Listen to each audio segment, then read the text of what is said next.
بسم اللہ الرحمن الرحیم ومن یتق اللہ یجعل لہ مخرجا۔ اللہ سبحانہ وتعالیٰ سورہ طلاق کی آیت نمبر 2 میں فرماتے ہیں جو اللہ سے ڈرتا ہے اللہ اس کے لیے ایک راہ بنا دیتے ہیں۔ اور آج اللہ سبحانہ وتعالیٰ نے ہم سب کے لیے راہ بنا دی کہ ہم آج آن لائن بیٹھ کر قرآن پاک پڑھ رہے ہیں، سن رہے ہیں، سمجھ رہے ہیں اور اس کو اپنے عمل میں ڈھالیں گے انشاءاللہ۔ بسم اللہ الرحمن الرحیم۔ میں چاہ رہی تھی تھوڑی سی بات آپ سے کروں کہ زبان کے متعلق کہ زبان کتنی امپورٹنس رکھتی ہے ہمارے لیے۔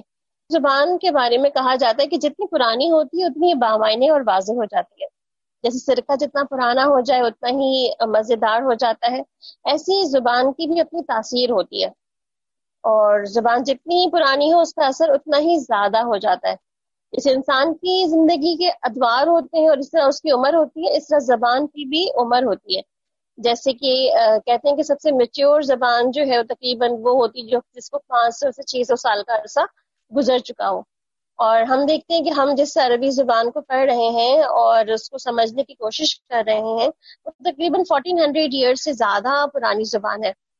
تو عموماً آپ دیکھیں کہ زبان کے اندر کیا چیزیں اور دیکھی جاتی ہیں کہ اس میں کس قابلیت پر بات ہوئی ہے، اس کی سوچ کا معیار کیا ہے، اس میں مذہب کا کردار کتنا ہے، اس میں کلچر کتنا ڈیفائن کیا گیا ہے، اور اس کے اندر تجربات اور مشاہدات جو ہے وہ کس طرح سے موجود ہیں۔ اور پھر اس میں یہ بھی دیکھا جاتا ہے کہ پیغام کو ایک جگہ سے دوسری جگہ منتقل کرنے کے قابل ہے بھی یا نہیں۔ تو دنیا کی سب سے پرانی زبانوں میں سے عربی زبان ہے جو قدیم بھی ہے، واضح بامعنی بھی ہے، اور قرآن مجید کی بھی زبان ہے۔ اور اس لیے ہم دیکھ رہے ہیں کہ ہم آج جب قرآن پاک پڑھتے ہوتے ہیں تو آپ نے محسوس کیا ہوگا کہ ہر دفعہ قرآن پاک کو جب اٹھایا جاتا ہے تو اس میں ہمیں کچھ نئے معنی سمجھ آتے ہیں، لگ رہے ہوتے ہیں کہ یہ تو پہلی دفعہ سمجھ آئی ہے بات، یہ تو سمجھ ہی نہیں آئی تھی اس سے پہلے۔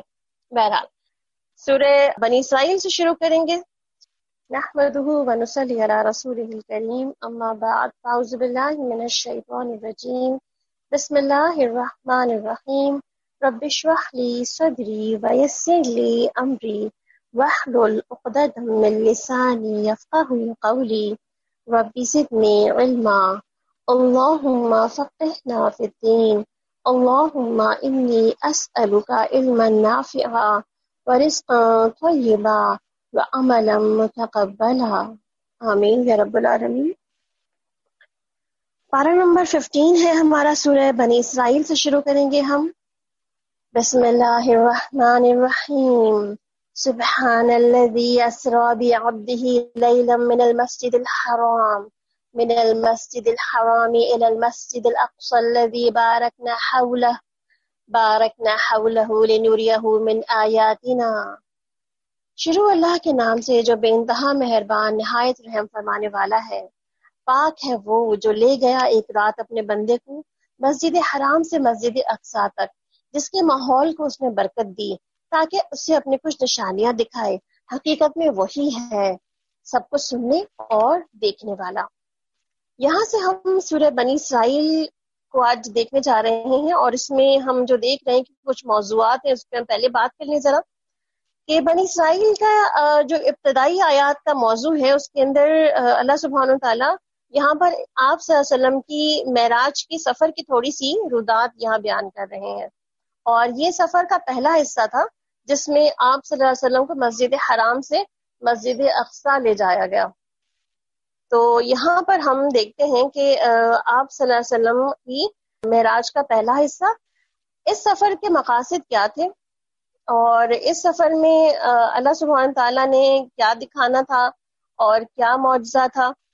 تو بیسیکلی یہاں پر اللہ سبحانہ تعالیٰ فرما رہے ہیں کہ پاک ہے وہ ذات جو لے گیا اپنے بندے کو مسجد حرام سے مسجد اقصی کی طرف، یعنی کہ سفر جو تھا وہ مسجد حرام سے شروع ہوا اور مسجد اقصی تک جا کے یعنی کہ بیت المقدس فلسطین جا کر مکمل ہوا۔ اور اس کے بعد اللہ تعالیٰ فرما رہے ہیں کہ اللہ تعالیٰ اس ماحول میں لے گئے جس ماحول میں اللہ تعالیٰ نے برکت دے رکھی ہے، یعنی کہ جس علاقے کی بات کر رہے ہیں اس علاقے کو برکت والا علاقہ کہا جا رہا ہے، یعنی کہ فلسطین کو برکت والا علاقہ کہا جا رہا ہے جہاں بیت المقدس قائم ہے۔ وہ کیسی جگہ ہے بیسیکلی کہ وہاں برکتیں کیوں رکھ دی گئی ہیں؟ ایک تو آپ دیکھیں کہ اللہ سبحانہ تعالیٰ نے اس زمین کو بہت زرخیز بنایا ہے، وہاں پر قدرتی نہریں بہت ساری ہیں، باغات اور پھل بھی بہت وہاں پر وافر اور بہت بہترین قسم کے ہوتے ہیں، اس کے علاوہ آپ دیکھیں سب سے جو امپورٹنٹ بات ہے نا وہ یہ کہ انبیاء کا مولد اور مسکن بھی رہی ہے وہ جگہ، یعنی کہ بہت سارے انبیاء وہاں پر پیدا بھی ہوئے ہیں، رہے بھی ہیں، کچھ کی وفات بھی وہیں ہوئی ہے، بہت سی خبریں وہاں پائی جاتی ہیں. اور اس کے علاوہ آپ دیکھیں کہ انبیاء کی کثرت کی تعداد جو ہے وہاں پھر آئی. تو اس لیے آپ دیکھیں کہ یہ سفر بہت ہی ایک بابرکت جگہ کی طرف اللہ سبحانہ تعالیٰ نے یہاں پر مینشن کیا ہے کہ اللہ سبحانہ تعالیٰ آپ صلی اللہ علیہ وسلم کو ایک بہت ہی بابرکت جگہ پہ لے گئے. اور اس سفر کا مقصد کیا ہے؟ آپ دیکھیں اس سفر کے مقاصد دو طرح سے نظر آئیں گے آپ کو. ایک تو وہ مقصد وہ ہے جو ہم یہاں ابھی دیکھیں گے، اور ایک مقصد انشاءاللہ ہم سورہ نجم میں مزید ڈیٹیل کے ساتھ دیکھیں گے اس میں. تو یہاں پر ہمیں کیا پتہ چلتا ہے کہ آپ صلی اللہ علیہ وسلم کو کچھ نشانیاں دکھانی تھیں، یعنی کہ آپ کا وہ جو سفر تھا، اور آپ سب نے اس سفر کے بارے میں سن رکھا ہوگا کہ آپ صلی اللہ علیہ وسلم کو کس طرح براق میں بٹھا کر کے لے گئے اور وہاں پھر بیت المقدس تک کا ایک سفر کیا، اس کے بعد پھر وہاں سے پھر عالم بالا کا سفر کروایا گیا. تو نہ صرف کہ معجزہ دکھانا، نشانیاں دکھانا یہ بھی تھا. ابو ہریرہ رضی اللہ عنہ کہتے ہیں کہ معراج کی رات آپ صلی اللہ علیہ وسلم انبیاءوں کے قدموں کی جگہ تھے، یعنی کہ آپ فلسطین میں اس بیت المقدس میں تھے جہاں پہ کئی انبیاء جو تھے وہاں پر اترے. اس کے علاوہ ایک اور حدیث سے یہ پتہ چلتی ہے بات کہ آپ صلی اللہ علیہ وسلم کا یہ سفر براق کے ذریعے سے کروایا گیا تھا، یعنی کہ ایک جانور تھا جس کو آپ صلی اللہ علیہ وسلم کے سامنے لایا گیا، اور اس کو ہم صرف اتنی ہی الفاظ سے جانتے ہیں کہ وہ جانور جو تھا وہ آسمان سے آیا تھا، جبریل علیہ السلام اس کو لے کر آئے تھے، اور اس میں آپ صلی اللہ علیہ وسلم نے سفر کیا. اور اس سفر میں آپ صلی اللہ علیہ وسلم نے بہت سارے مشاہدات بھی دیکھے. اور ایک سفر جو آپ کا مسجد حرام سے بیت المقدس کی جانب تھا، اس میں بھی بہت ساری چیزیں آپ کو دکھائی گئیں، انبیاء سے ملاقات کروائی گئی، وہاں پہ آپ نے امامت کی اس مسجد کے اندر انبیاءوں کی. اور اس کے علاوہ جب آگے کا سفر آپ نے طے کیا تو اس میں آپ نے بہت ساری ایسے مشاہدات اور تجربات بھی دیکھے، اس طرح کے لوگوں نے جو کہ مجرم تھے ان کے ساتھ کیا معاملہ کیا جا رہا تھا وہ بھی دکھایا گیا آپ کو. تفصیلات میں ہم نہیں جا سکتے، بہت تفصیل ہے اس کی. پھر معراج کے موقع پر جو کچھ تحفے ملے آپ صلی اللہ علیہ وسلم کو، اس میں سب سے پہلا تحفہ تو نماز کا ہی تھا، جس کو الحمدللہ دن میں 5 وقت کی نماز جو کہ 50 تھی بعد میں 5 ہو گئی، اور 5 نمازوں کا ثواب ہمیں 50 نمازوں کے برابر ملتا ہے. اسی طرح سورہ بقرہ کی آخری آیات بھی اللہ سبحانہ تعالیٰ نے معراج کے موقع پر آپ صلی اللہ علیہ وسلم کو عرش کے خزانے میں سے عطا کی، اور یہ بھی ایک اسی وقت کا ہی تحفہ ہے ہمارے لیے. اس کے علاوہ امت پہ ایک اور تحفہ بھی تھا جو آپ صلی اللہ علیہ وسلم نے بعد میں بتایا ہمیں، جو ابو ہریرہ کو روایت کی تھی، اور ابو ہریرہ اپنی زندگی کے آخری اوقات میں یہ بات لوگوں سے ڈسکلوز کی، کیونکہ آپ صلی اللہ علیہ وسلم نے ان کو بتانے سے منع فرمایا تھا. اور وہ یہ تھی بات کہ امت کے ہر اس آدمی کو بخش دیا جائے گا جس نے شرک نہ کیا ہو، یعنی کہ جس نے شرک نہ کیا ہو، کلمہ لا الہ الا اللہ پڑھ لیا ہو، تو وہ بعد میں چاہے اپنی سزا بھگت بھی لے تو اس کو معاف کر دیا جائے گا. اسی رات ایک اور بھی اہم واقعہ جو ہمیں بہت ہمارے لیے ایک نصیحت تھی وہ یہ تھی، فرشتوں نے ہم امتوں کو کہتے ہیں نا کہ ایک طبی ایڈوائس دی، ایک میڈیکل ایڈوائس دی. اور وہ میڈیکل ایڈوائس کیا تھی کہ اپنی امت سے کہیں کہ وہ کپنگ کروایا کریں، یعنی کہ اپنی امت کو کپنگ کروانے کا مشورہ دیا کہ یہ سب سے بہترین جو ہے وہ علاج ہے. بہرحال ایک اور جو ہمیں یہاں پہ خاص بات سفر کا نظر آتا ہے وہ یہ کہ جب آسمانی دنیا پر آپ صلی اللہ علیہ وسلم نے بھر آسمانی دنیا پر بہت سارے انبیاء سے ملاقات کی، تو سب سے آخر میں جا کر حضرت ابراہیم علیہ السلام سے ملاقات ہوئی. اور ابراہیم علیہ السلام اس وقت جو ہے بیت المعمور پر اپنی پیٹھ لگائے بیٹھے ہوئے تھے. آپ صلی اللہ علیہ وسلم نے ان کو جا کے سلام کیا، اور انہوں نے پھر جو ہے وہ امت کو پیغام بھجوایا، یعنی کہ ہم امتیوں کو انہوں نے پیغام بھجوایا اور کہا کہ امت کو سلام کہیے گا. وعلیکم السلام کہہ دیتے ہیں ہم سب. تو امت کو سلام کہیے گا اور بتائیے گا کہ جنت کی مٹی بہت پاکیزہ ہے، پانی بہت میٹھا ہے، مگر زمین یہاں کی چٹیل ہے، یعنی کہ بالکل کلیئر کلین فلیٹ زمین ہے، اس میں کچھ اگا ہوا نہیں ہے. اس میں سبحان اللہ والحمد للہ ولا الہ الا اللہ واللہ اکبر جب ہم کہیں گے تو وہاں پر درخت لگیں گے اور وہاں پر پلانٹیشن ہوگی. تو انہوں نے یہ مشورہ دیا کہ اپنی امت سے کہے گا کہ یہ زمین تو بہت زرخیز ہے اور پانی بھی بہت عمدہ ہے یہاں کا، مگر یہاں پر کچھ لگانے کے لیے ہمیں خود محنت کرنی پڑے گی. اس کا مطلب ہے کہ جنت جو ہے وہ صرف خواہشات سے نہیں مل جائے گی، بلکہ اس کے لیے کچھ کوششیں کرنی پڑیں گی، کچھ ایفرٹس لگانی پڑیں گی. ٹھیک ہے جی. تو یہ کچھ مختصر سی تفصیل تھی اس معراج کے سفر کے پہلے حصے کی. وَآتَيْنَا مُوسَى الْكِتَابَ وَجَعَلْنَاهُ هُدًى لِبَنِي إِسْرَائِيلَ. ہم نے اس سے پہلے موسیٰ علیہ السلام کو کتاب دی تھی اور اسے بنی اسرائیل کے لیے ذریعہ ہدایت بنایا تھا. کہ میرے سوا کسی اور کو اپنا وکیل نہ بنانا. تم ان لوگوں کی اولاد ہو جنہیں ہم نے نوح علیہ السلام کے ساتھ کشتی پہ سوار کیا تھا, اور نوح علیہ السلام ایک شکر گزار بندے تھے. پھر ہم نے اپنی کتاب میں بنی اسرائیل کی اس بات پر بھی خبردار کیا کہ تم 2 مرتبہ زمین میں فساد برپا کرو گے اور بڑی سرکشی دکھاؤ گے. آخرکار جب ان کی پہلی سرکشی کا موقع پیش آیا تو ہم نے تمہارے مقابلے پر اپنے ایسے بندے اٹھائے جو نہایت زوراور تھے. وہ تمہارے ملک میں گھس کر ہر طرف پھیل گئے, اور یہ ایک وعدہ تھا جسے پورا ہو کر رہنا تھا. یعنی اللہ تعالیٰ کیا فرما رہے ہیں کہ جب حامل کتاب اس میں بگاڑ آتا ہے, اور خصوصاً بگاڑ قوم کے اندر تبھی آتا ہے جب کتابوں کو پرے رکھ دیتے ہیں ہم اور خود ساختہ نظریات اور عقائد کو اپنا لیتے ہیں, تبھی اللہ سبحانہ تعالیٰ ہم پر کسی اور کو مسلط کر دیتے. اگر شروع سے اسلامک ہسٹری پہ نظر ڈالیں تو مسلمان جب تک اپنی کتاب کو مضبوطی سے تھامے رہے, اس وقت تک مسلمانوں کو کوئی ڈرا نہیں سکا, جھکا نہیں سکا, ان کے اوپر چڑھ نہیں سکا. مگر جب بھی مسلمانوں نے اپنی کتابوں کو پرے چھوڑ کر دنیا پانی شروع کر دی اور دنیا کی رنگینیوں میں کھونا شروع ہو گئے, اسی وقت سے مسلمانوں کے ہاتھوں سے دنیا جانے لگی, اور اس کی حکومت اور ان کی بادشاہی اور ان کی جو بھی کہتے ہیں نا روب دبدبا تھا, وہ سب کا سب چلا گیا ان کے ہاتھوں سے. تو ان کے ساتھ بھی اللہ سبحانہ تعالیٰ نے یہی معاملہ کیا. اس کے بعد ہم نے تمہیں ان پہ غلبے کا موقع دے دیا, اور تمہیں مال اور اولاد سے بھی مدد دی, اور تمہاری تعداد پہلے سے بڑھا دی. دیکھو تم نے بھلائی کی تو وہ تمہارے اپنے ہی لیے بھلائی تھی, اور برائی کی تو وہ بھی تمہارے اپنے ہی لیے تھی. یعنی کہ انسان جو بھی بھلائی یا برائی کرتا ہے اس کی جزا یا سزا وہ خود ہی پا رہا ہوتا ہے. اس کے لیے یہ کہتے ہیں نا ان احسنتم لانفسکم, یعنی کہ ہم جو بھی کچھ کریں گے وہ اپنے ہی لیے کریں گے. آپ سے ہم نے فرمایا کہ تم میں سے جو کوئی اپنے اسلام کو اچھا بنانا چاہتا ہے تو جو نیک کام وہ کرتا ہے اس نیک کام کا جو اجر ہے وہ 10 گنا دے دیا جاتا ہے, اور اس میں بھی کمی نہیں کی جاتی, پھر وہ 700 گنا اور اس سے پھر کئی گنا بڑھا دیا جاتا ہے. یعنی کہ جو بھی ہم نیکی کرنا چاہتے ہیں, بھلائی کرتے ہیں, تو اس بھلائی کا اجر اللہ سبحانہ تعالیٰ کئی گنا بڑھا کر ہمیں ان ریٹرن دے دیتے ہیں.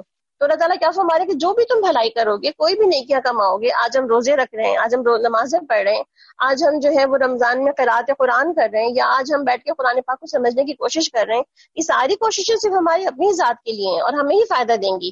اور اس کا فائدہ نہ صرف یہ کہ ہمیں ہوگا بلکہ ہماری آئندہ آنے والی زندگیوں میں ہم اس کے فوائد دیکھیں گے.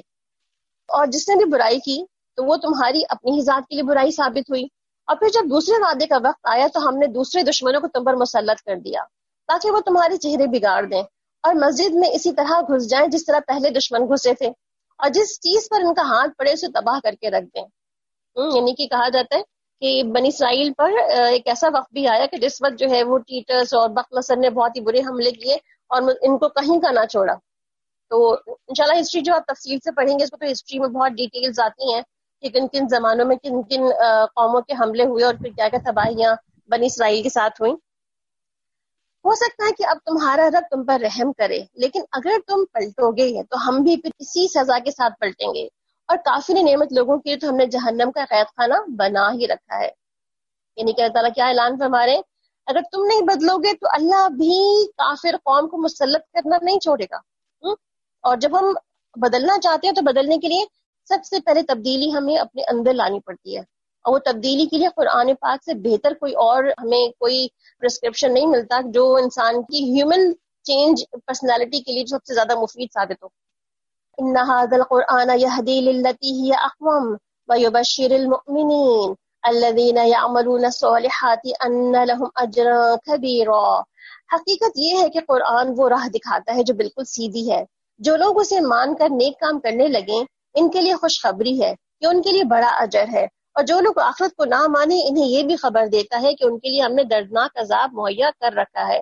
وَيَدْعُو الْإِنسَانُ بِالشَّرِّ دُعَاءَهُ بِالْخَيْرِ وَكَانَ الْإِنسَانُ عَجُولًا. اور انسان شر اسی طرح مانگتا ہے جس طرح خیر مانگنی چاہیے. انسان بڑا ہی جلد باز واقع ہوا ہے. انسان کیسے شر مانگتا ہے کہ بعض اوقات وہ خود ہی جو ہے وہ اپنی ذات کے لیے بد دعائیں کرنے لگتا ہے, یا اپنے گھر والوں کے لیے بد دعا کرنے لگتا ہے, اپنی بعض اوقات اولاد کے لیے بد دعا کرنے لگتا ہے. یعنی کہ اتنا بے وقوف ہو جاتا ہے انسان کہ اپنے آپ کو بھی جو ہے وہ نہیں چھوڑ رہا ہوتا. یہاں پر اللہ سبحانہ تعالیٰ کیا فرما رہے ہیں کہ انسان جلد بازی میں جو اس قسم کی حرکتیں کر رہا ہوتا ہے, تو آپ دیکھیں کہ دعائیں تو بعض اوقات کسی بھی اوقات میں قبول ہو جاتی ہیں. جب قبولیت کے کچھ اوقات ہوتے ہیں نا, تو بعض اوقات اگر قبولیت کے اوقات میں یہ بد دعا کر دی گئی تو بد دعا بھی قبول ہو جائے گی. تو ابن عباس کہتے ہیں کہ بعض اوقات بیزاری میں انسان اپنے اولاد کو بد دعا دے دیتا ہے, اور اس وقت اس کی بد دعا بھی قبول ہو سکتی ہے. تو نبی صلی اللہ علیہ وسلم نے فرمایا کہ 3 دعاؤں کی قبولیت میں کوئی شک نہیں. ایک مظلوم کی دعا، دوسری مسافر کی دعا، اور تیسری والد کی بد دعا. یعنی والد اگر اپنے اولاد سے تنگ آ جائے اور اس کی بد دعا کر دیں تو یہ بھی ایک بہت ہی قبولیت والی بد دعا ہوتی ہے. تو انسان کو اپنے لیے خیر کی دعا مانگنی چاہیے. ہر وقت انسان اپنے لیے عافیت کی دعا مانگے. ہم نے رات اور دن کو 2 نشانیاں بنایا ہے، اور رات کی نشانی کو ہم نے بے نور بنایا اور دن کی نشانی کو ہم نے روشن کر دیا، تاکہ تم اپنے رب کا فضل تلاش کر سکو اور ماہ و سال کا حساب معلوم کر سکو. اسی طرح ہم نے ہر چیز کو الگ الگ بیان کر رکھا ہے. وَكُلَّ إِنسَانٍ أَلْزَمْنَاهُ طَائِرَهُ فِي عُنُقِهِ، اور ہر انسان کا شگون ہم نے اس کے اپنے گلے میں لٹکا رکھا ہے. یعنی کہ ہم میں سے ہر ایک اعمال نامہ ہمارے خود کے ہی ساتھ ہے. اور قیامت کے روز ہم ایک کتاب اس کے لیے نکالیں گے جس میں وہ اپنی تمام زندگی کی داستان نشر کی ہوئی موجود پائے گا، اور کہا جائے گا پڑھ اپنا نامہ اعمال، آج اپنا حساب لگانے میں تو خود ہی کافی ہے. اور جو کوئی ہدایت اختیار کرے گا اس کے لیے سیدھا راستہ ہی مفید ہے، اور جو کوئی گمراہ ہوا اس کی گمراہی کا وبال اسی پر ہے. کوئی بوجھ اٹھانے والا دوسرے کا بوجھ نہ اٹھائے گا، اور ہم عذاب دینے والے نہیں کہ جب تک کہ کوئی رسول نہ بھیج دیں.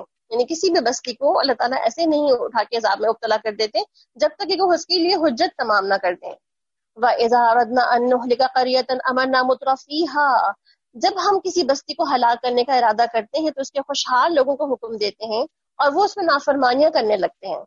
مطلب ایسا ہوتا نہیں کہ وہ اللہ کروا رہے ہوتے ہیں، بلکہ ہوتا کیا ہے کہ اللہ تعالیٰ ان خوشحال لوگوں کو نعمتوں کی اور فراوانی عطا کر دیتے تاکہ وہ اس نعمتوں میں پڑھ کر کے اور زیادہ ہی جو ہے وہ اپنی دنیا میں پڑھ کے اپنی دین کو اور اپنی آخرت کو خیر بات کہہ دیں. تب عذاب کا فیصلہ اس بستی کے لیے ایک طرح سے مسلط کر دیا جاتا ہے اور ہم اسے برباد کر کے رکھ دیتے ہیں. دیکھ لو کتنی ہی نسلیں ہیں جو نوح علیہ السلام کے بعد ہمارے حکم سے ہلاک ہوئیں، اور تمہارا رب اپنے بندوں کے گناہوں سے پوری طرح باخبر ہے اور سب کچھ وہ دیکھ رہا ہے. آپ دیکھیں کہ اللہ تعالیٰ یہاں پہ ایک بات کہہ رہے ہیں کہ خوشحال لوگوں کو حکم دیتے ہیں. اس کا مطلب بعضوں کا جو ہے نا ہم یہاں پہ تقدیر کے معاملے میں تھوڑا سا کنفیوز ہو جاتے ہیں. اور یہ کیا کہتے ہیں جب اللہ ہی بھٹکانا چاہتا ہے بندے کو تو بندے کا کیا قصور ہے اس کے اندر؟ جب اللہ نے ہدایت نہیں دی تو ہمیں کیوں سزا مل رہی ہے؟ یہاں اللہ تعالیٰ یہاں پہ خود کہہ رہے ہیں نا کہ ہم ہی ان خوشحال لوگوں کو حکم دیتے ہیں اور وہ نافرمانی کرتے ہیں. تو بات ساری اتنی ہے، تقدیر تو اللہ کو پتا ہے نا، ہمیں تو نہیں. اسے پتا ہے کہ میں اپنے بندے کو کتنا زیادہ جب دوں گا تو وہ آگے جا کے کیا کرے گا. تو وہ تو اپنی پری ہینڈ نالج کی بنا پر بات کر رہا ہوتا ہے نا. تو اس لیے اس کو ہم کنفیوز ہوتے رہتے ہیں کہ اللہ نے تو ایسا کہہ دیا، اس کا مطلب ہے کہ وہ ایسا ہی ہوگا. من کان یرید العاجلۃ عجلنا له فیہا ما نشاء لمن نرید. جو کوئی دنیا کا خواہش مند ہے، یہاں پر عاجلہ کا لفظ آیا. عاجلہ مطلب دنیا میں جلد مل جانے والی نعمتوں، یعنی کہ دنیا کی جلدی مل جانے والی چیزوں کا خواہش مند ہو. اسے ہم یہیں دے دیتے ہیں کیونکہ عاجلہ کا ٹاپک جو ہے یہیں پہ آئے گا، دوبارہ ریپیٹ نہیں کہیں پر ہوگا. سمجھ لے ادھر ہی پر ہی آپ کی کہ جو کچھ بھی ہم جسے دنیا میں دینا چاہتے ہیں پھر اس کے آگے پھر ہم اس کو جہنم لکھ دیتے ہیں. اور آپ نے پیچھے ایک دعا پڑھی تھی نا، ربنا آتنا فی الدنیا، آگے کیا لکھا تھا؟ وما لہ فی الآخرۃ من خلاق. جس نے دنیا یہ دنیا مانگی تو اس کے لیے آخرت بالکل نہیں ہے. اور ہمیں کیا طریقہ سکھا دیا گیا؟ یعنی کہ دنیا تو مانگو ہی مگر آخرت کی بھی بھلائیاں مانگو اپنے لیے، اور آخرت کی بھلائیاں ہی جو ہے وہ مانگنے کا ہمیں کہا جا رہا ہے یہاں پہ. تو یہاں پر اللہ تعالیٰ کیا فرما رہے ہیں، جو اسے دنیا مانگے گا اس کو دنیا مل جائے گی مگر آخرت نہیں ملے گی. پھر اسے اس کی قسمت میں جہنم لکھ دیتے ہیں جسے وہ پائے گا ملامت زدہ اور رحمت سے محروم ہو کر کے. اور جو آخرت کا خواہش مند ہے، ومن اراد الآخرۃ وسعى لها سعيها وهو مؤمن فاولئک کان سعیهم مشکورا. اور اس کے لیے وہ صحیح بھی کرے گا، یعنی کوششیں بھی کرے گا جیسے کہ اس کے لیے کوششیں کرنی چاہیے. تو وہ مومن جو ایسے شخص کی کوشش کرے گا تو اللہ تعالیٰ کیا فرما رہے ہیں، ایسے ہر شخص کی کوشش جو ہے وہ قابل قدر ہوگی. ان کو بھی اور ان کو بھی، دونوں فریقوں کو ہم دنیا ہی کے سامان دیے جا رہے ہیں. یہ تمہارے رب کا عطیہ ہے اور تمہارے رب کے عطا کو روکنے والا کوئی نہیں ہے. مگر دیکھ لو کہ دنیا ہی میں ہم نے ایک گروہ کو دوسرے پہ کیسی فضیلت دے رکھی ہے، اور آخرت میں اس کے درجے اور بھی زیادہ ہوں گے اور اس کی فضیلت اور بھی زیادہ بڑھ چڑھ کر ہوگی. تو اللہ تعالیٰ کے ساتھ تم کوئی دوسرا معبود نہ بناؤ، یعنی کوئی دوسرا معبود نہ بناؤ، یعنی کہ کوئی اللہ کے ساتھ شریک نہ بناؤ، ورنہ ملامت زدہ اور بے یار و مددگار بیٹھے رہ جاؤ گے. یعنی کہ اللہ تعالیٰ کیا فرما رہے ہیں کہ جو اللہ کو چھوڑ کر کسی اور کو اپنائے گا تو اس کے ہاتھ میں نہ دنیا آئے گی اور نہ ہی آخرت آئے گی. اور تمہارے رب نے فیصلہ کر دیا ہے. اور کیا فیصلہ کر دیا ہے؟ وَقَضَىٰ رَبُّكَ أَلَّا تَعْبُدُوا إِلَّا إِيَّاهُ، کہ تم لوگ کسی کی عبادت نہ کرو مگر صرف ایک اسی اللہ کی، یعنی ایک اللہ کی ہی عبادت کی جائے، کسی اور کی عبادت نہ کی جائے. وَبِالْوَالِدَيْنِ إِحْسَانًا، اور والدین کے ساتھ نیک سلوک کرو، والدین کے ساتھ اچھا سلوک کیا جائے. اب دیکھیں یہاں پہ والدین کے ساتھ جو سلوک ہے نا، اس کی بہت تفصیلات آ رہی ہیں. آیت مکمل کرتے ہیں پھر ڈیٹیلز دیکھتے ہیں اس کی. اور تمہارے پاس ان میں سے کوئی ایک یا دونوں بوڑھے ہو کر رہیں تو انہیں اف تک نہ کہو، انہیں جھڑک کر جواب نہ دو، بلکہ ان سے احترام کے ساتھ بات کرو، نرمی اور رحم کے ساتھ ان کے سامنے جھک کر کے رہو. دعا کیا کرو کہ پروردگار ان پر رحم فرما، جس طرح انہوں نے رحمت اور شفقت کے ساتھ مجھے بچپن میں پالا تھا. وَقُلْ رَبِّ ارْحَمْهُمَا كَمَا رَبَّيَانِي صَغِيرًا، اور تمہارا رب خوب جانتا ہے کہ تمہارے دلوں میں کیا ہے. یہاں سے والدین کے بارے میں جو آیات نازل ہوئی ہیں یہ آپ کو بہت تفصیل سے بتا رہی ہیں کہ والدین کے ساتھ انسان کا حسن سلوک کیسا ہونا چاہیے. اب دیکھیں والدین دنیا میں سب سے زیادہ حقدار ہیں کہ وہ ہمیں دنیا میں لانے کا سبب بنے ہیں. سب سے زیادہ حق بھی دنیا میں انہی کا ہے کہ وہ ہمیں جو چاہیں کہہ سکتے ہیں، جو چاہیں وہ ہمارے ساتھ کر سکتے ہیں. ابو ہریرہ سے روایت ہے کہ نبی کریم صلی اللہ علیہ وسلم نے 3 مرتبہ یہ کہا کہ اس کی ناک خاک آلود ہو. لوگوں نے پوچھا رسول اللہ کس کی؟ آپ نے فرمایا کہ جو اپنے والدین میں سے کسی ایک کو بھی بڑھاپے کی حالت میں پایا اور اس کی خدمت کر کے جنت میں داخل نہ ہوا، یعنی کسی نے اپنے والدین کی خدمت کر کے جنت ہی نہ کمائی. اور آپ صلی اللہ علیہ وسلم نے یہ بھی فرمایا کہ 3 آدمی جنت میں نہیں جائیں گے، ایک والدین کا نافرمان، دوسرا مردوں کی مشابہت کرنے والی عورت، اور تیسرا دیوس، یعنی کہ ایسا مرد جو اپنی عورت کو برے کاموں سے نہیں روکتا. پھر آپ دیکھیں والدین کو رلانا بھی گناہ کبیرہ میں آتا ہے، یعنی کہ اللہ تعالیٰ کہتے ہیں نا رحمت کی نظر سے نہ دیکھے گا اللہ تعالیٰ ایسے لوگوں کو کہ جو والدین کو رلاتے ہیں، والدین کو جو ہے وہ اذیت دیتے ہیں یا ان کو جو ہے وہ تنگ اور پریشان کرتے ہیں. تو اللہ تعالیٰ تو یہاں پہ کیا کہہ رہے ہیں کہ رحمت کی نظر سے دیکھو، غصہ بھی نہ کرو، انکساری اور عاجزی کرو، اور خصوصاً کہ اگر وہ دنیا میں زندگی میں ہے تو بھی، اور اگر مر گئے ہیں تو بھی، تو ان کے لیے کیا کرو؟ دعائیں کرو. اگر وہ موجود ہیں تو ان کے سامنے کندھے بھی جھکا کر رکھو. اب دیکھیں بعض اوقات اولاد بہت قابل ہو جاتی ہے، پڑھی لکھی ہو جاتی ہے، مال و دولت کما لیتی ہے، جوان طاقتور ہو جاتی ہے، تو پھر وہ بعض اوقات جو ہے وہ اپنے ماں باپ کو کمزور سمجھتے ہوئے جو ہے ان کی باتوں کو سننا، سمجھنا، ان کو بعض اوقات جو ہے لیٹ ڈاؤن کرنا، شاؤٹ کرنا، یا ان کے ساتھ بدتمیزی یا مس بہیو کرنا بھی ہو جاتا ہے. تو اب دیکھیں والدین اس وقت کتنی زیادہ نفسیاتی اور اپنی جسمانی کمزوری کی بنا پر بیمار ہونا شروع ہو جاتے ہیں. اور ان کی غمگین ہونے کی، بیمار ہونے کی ایک بہت بڑی ریزن جو ہے وہ والدین کے ساتھ جو بچوں کا ایک مس بیہیویئر بھی ہے، کہ جس کی وجہ سے جو ہے وہ والدین چیزوں کو اپنے دل پہ لے لیتے ہیں. ہماری بک بھی ہے والدین ہماری جنت کے نام سے، اور اس میں والدین کے بارے میں اور جتنے بھی والدین کی قسمیں ہیں اس کے بارے میں تفصیل سے کتاب میں ذکر موجود ہے. انشاءاللہ آج ہم آپ کے اس کا PDF شیئر کر لیں گے، تو پھر آپ جو ہے اس کو پڑھ لیجیے گا، دیکھ لیجیے گا، کیونکہ بہت ساری تفصیلات ابھی کرنے کا اتنا وقت نہیں ہے ہمارے پاس، مگر یہ کہ جتنی چھوٹی سی باتیں تھیں اس میں کم از کم اتنا تو ہمیں پتہ چل گیا ہے کہ والدین کے ساتھ جو ہے ہمیں کیسا بیہیویئر رکھنا ہے اپنا، کیا کرنا ہے ان کے ساتھ نیک سلوک کرنا ہے، ان کو اف نہیں کہنا، ان کو غصے سے نہیں دیکھنا، ان کے سامنے جھک کر کے رہنا ہے، اور ان کے لیے دعائیں کرنے کی. یہ 4-5 باتیں اپنے فنگر ٹپ پہ اگر آپ یاد رکھ لیں تو آپ سمجھ لیں کہ آپ نے والدین کا حق ادا کر دیا، اور اس کو پھر بار بار ریوائز بھی کرتے رہیں کہ آیا میں واقعی والدین کے ساتھ یہ والا سلوک کر رہی ہوں کہ نہیں. اور آپ دیکھیں نا ہم میں سے ہر ایک کو ریمائنڈر کی ضرورت پڑتی ہے، چاہے والدین کسی بھی ایج لیول پر ہو، ہم میں سے ہر ایک کو ریمائنڈر، یا ہم خود بھی بعض اوقات والدین ہوں تو ہمیں خود بھی پتا ہونا چاہیے کہ اپنے بچوں کو ہم نے کیا سکھانا ہے. اور جو ہم اپنے والدین کا سلوک کرتے ہیں ہمارے بچے ہمیں دیکھ کر کے وہی ہم سے سیکھ بھی رہے ہوتے ہیں. بہرحال تو اللہ تعالیٰ مزید کیا کہتے ہیں، ان تکونوا صالحین، اگر تم صالح بن کر رہو تو ایسے سب لوگوں کے درگزر کرنے والا ہے جو اپنے قصور پر توبہ کر کے بندگی کے رویے کی طرف پلٹ آنا چاہتے ہیں. یعنی کہ جو لوگ احسان کے ساتھ، اعتدال کے ساتھ اپنی زندگی میں درگزر کے ساتھ رہنا چاہتے ہیں، تو اللہ تعالیٰ کیا فرما رہے ہیں ان کے لیے، ایسے سب لوگوں کے لیے اللہ بھی درگزر کرنے والا ہے. وَآتِ ذَا الْقُرْبَى حَقَّهُ وَالْمِسْكِينَ، اور رشتہ داروں کو اس کا حق دو، اور مسکین و مسافر کو اس کا حق، یعنی کہ سب کو اس کے حقوق دے دو. وابن السبیل، اور مسافروں کو بھی حق دو. ولا تبذر تبذیرا، اور فضول خرچی نہ کرو. فضول خرچ لوگ شیطان کے بھائی ہیں، اور شیطان اپنے رب کا بہت ناشکرا ہے. نبی کریم صلی اللہ علیہ وسلم نے فرمایا کہ اللہ تعالیٰ تمہارے لیے 3 باتیں ناپسند کرتا ہے. بلا وجہ گپ شپ کرنا، یعنی کہ بہت زیادہ قیل و قال کرتے رہنا، ہی سیڈ ہو سیڈ، اور اس کے بعد جو ہے وہ یہ گپ شپ وہ گپ شپ، اس نے کہا اس نے کہا، چیٹنگ تو باتیں کرنا سب چیزیں، بہت زیادہ باتیں کرنا جو ہے، یہ بہت زیادہ سوشلائزنگ کرنا جو ہے یہ بھی زیادہ پسندیدہ نہیں ہے، کیونکہ انسان اس میں عمل سے دور رہ جاتا ہے. پھر دوسرا، مال کو ضائع کرنا، یعنی کہ مال کو بلا وجہ کسی نہ کسی طرح جو ہے وہ ویسٹ کرنا، کبھی آؤٹنگ میں، کبھی ایٹنگ میں، کبھی کسی چیز میں. اور لوگوں سے بہت زیادہ مانگنا، یعنی کہ سوال کرنا، یعنی کہ ہر وقت کسی نہ کسی چیز کے لیے ہاتھ پھیلائے رکھنا کہ آج یہ نہیں، آج یہ دے دیں، آج یہ نہیں، آج یہ دے دیں. تو اس سے بھی ہمیں بچنے کی ضرورت ہے. ٹھیک ہے. ویسے تبذر کا جو ورڈ ہے یہ بذر سے ہے. بذر کہتے ہیں بیج کو. یعنی کہ آپ دیکھیں جو بیج ہوتا ہے نا، وہ سب چیزوں کا نا کور ہوتی ہے بیج ہماری، یعنی کہ جس جگہ مٹی میں جائے گی تو وہی چیز اگائے گی.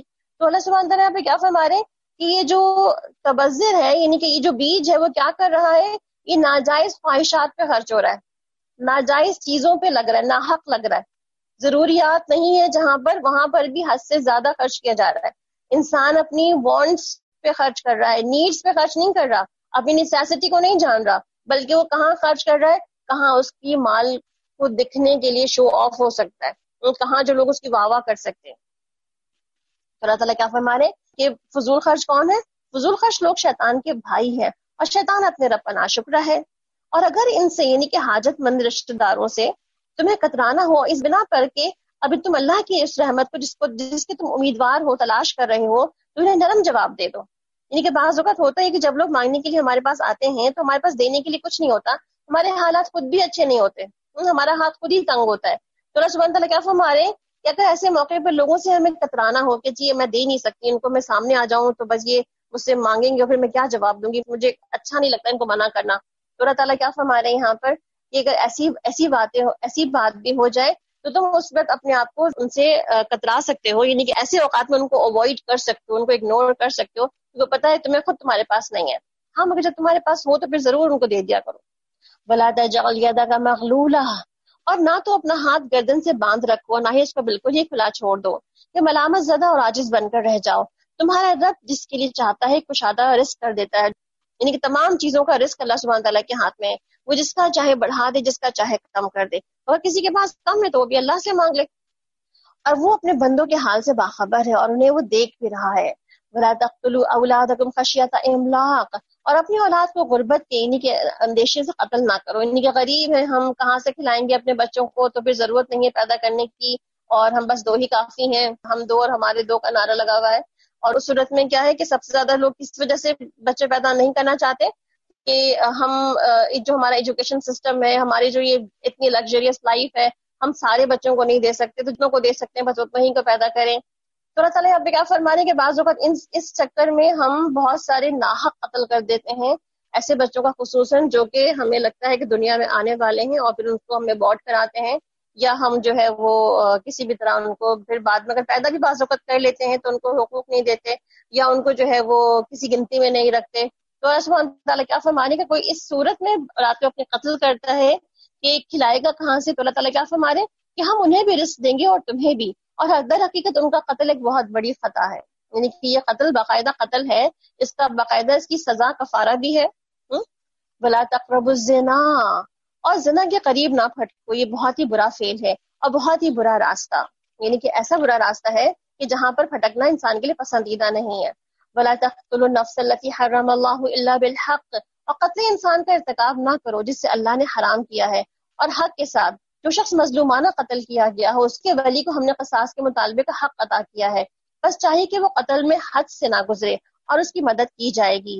وَلَا تَقْرَبُوا مَالَ الْيَتِيمِ، اور مال یتیم کے پاس نہ پھٹکو مگر احسن طریقے سے، یہاں تک کہ وہ اپنی جوانی کو پہنچ جائے. یعنی کہ آپ دیکھیں سارے یہاں پر زمان تعالیٰ وہ احکامات دے رہے ہیں جو کہ بہت ہی سیدھا احکامات ہیں، جو انسان اپنی فنگر ٹپس پہ نوٹ کر لے تو پورا کا پورا دین اس کے ہاتھ میں ہی موجود ہو سکتا ہے. پھر کہا جا رہا ہے عہد کی پابندی کرو، بے شک عہد کے بارے میں تم سے سوال ہوگا. پھر کہا جا رہا ہے پیمانے بھرپور تولو، بھر کر کے دو، اور ترازو سے ٹھیک تولو. اچھا طریقہ یہ ہے اور بلحاظ انجام بھی یہی بہتر ہے. وَلَا تَقْفُوا مَا لَيْسَ لَكَ بِهِ عِلْمٌ، اور کسی ایسی چیز کے پیچھے نہ لگو جس کا تمہیں علم نہ ہو. یقیناً آنکھ، کان اور دل سب کی ہی باس پرس ہوگی، یعنی ہر چیز سے سوال کیا جائے گا، ہر چیز سے پوچھا جائے گا. اس کا مطلب کیا ہوا کہ انسان اگر اپنی بارے میں یہ سوچ لے کہ جو بھی وہ کہہ رہا ہے یا جو بھی وہ کر رہا ہے اس کی آڈیو ریکارڈنگ یا ویڈیو ریکارڈنگ یا اس کے جتنے بھی اس کے پروسیسرز ہیں جو اس کے مائنڈ میں اور اس کے ہارٹ میں، وہ سارے پروسیسرز کیا کر رہے ہیں، اس کی ساری انٹیلیجنس، اس کی ساری جو میموری ہے ساری پروسیس کر رہے ہیں۔ اللہ سبحانہ تعالیٰ اس میں کیا فرما رہے ہیں کہ جو کچھ بھی تمہاری آنکھ، کان اور دل سب کے اندر موجود ہے، وہ سب کے بارے میں تم سے کوشچن کیا جائے گا کہ یہ سب کچھ صحیح تھا یا نہیں تھا، یا اس کے بارے میں تم کیا جواب دو گے۔ تو اللہ سبحانہ تعالیٰ ہمیں آپ کو تھوڑا سا گائیڈ لائن دے رہے ہیں کہ انسان سوچے کہ وہ اپنی زندگی میں کیا کر رہا ہے، کس طرح اپنی زندگی کو گزار رہا ہے، اور کیا اسے سوچا ہے کہ اپنی نازا کا جواب دینا پڑے گا اس کو جو اللہ سبحانہ تعالیٰ نے ہمیں دے رکھی ہے۔ وَلَا تَمْشِ فِي الْأَرْضِ مَرْحًا، اور زمین پر اکڑ کر نہ چلو، تم زمین کو نہیں پھاڑ سکتے، یعنی کہ انسان زمین کا جتنا بھی بڑا بن جائے وہ زمین پھاڑ نہیں سکتا، اس لیے زمین میں عاجزی سے چلنے کے لیے کہا جا رہا ہے یہاں پہ۔ پھر ہر ایک کا برا پہلو تمہارے رب کے نزدیک ناپسندیدہ ہے، یہ وہ حکمت کی باتیں ہیں جو تمہارے لیے تمہارے رب نے تم پر وحی کی ہیں، یعنی یہ ساری جو باتیں ابھی تک ہم نے پڑھی تقریباً 14 کے قریب جتنی باتیں تھیں، یہ ساری کی ساری جو تھیں وہ حکمت کی باتیں ہیں، اور اللہ تعالیٰ نے ایک ایک کر کے ساری ڈیفائن کر دی یہاں پر ایک ہی جگہ پر۔ تو آپ دیکھیں حکمت کیا ہوتی ہے، بیسکلی دانائی، یا آپ کہہ سکتے ہیں کہ وہ وزڈم جو انسان جو ہے وہ چیزوں کو دیکھ کر، ریسرچ کر کر اور چیزوں کو کر کے حاصل کرتا ہے۔ تو اللہ سبحانہ تعالیٰ یہاں پر ہمیں اس طرح سمجھانا اور بتانا چاہ رہے ہیں۔ اور دیکھو کہ اللہ کے ساتھ کوئی دوسرا الہ نہ بنا بیٹھو، ورنہ تم جہنم میں ڈال دیے جاؤ گے ملامت زدہ اور ہر بھلائی سے محروم ہو کر کے۔ کیسی عجیب بات ہے کہ تمہارے رب نے تمہیں تو بیٹوں سے نواز دیا اور خود اپنے لیے ملائکہ کو بیٹیاں بنا لیا، بہت ہی جھوٹی بات ہے جو تم لوگ اپنی زبانوں سے نکالتے ہو۔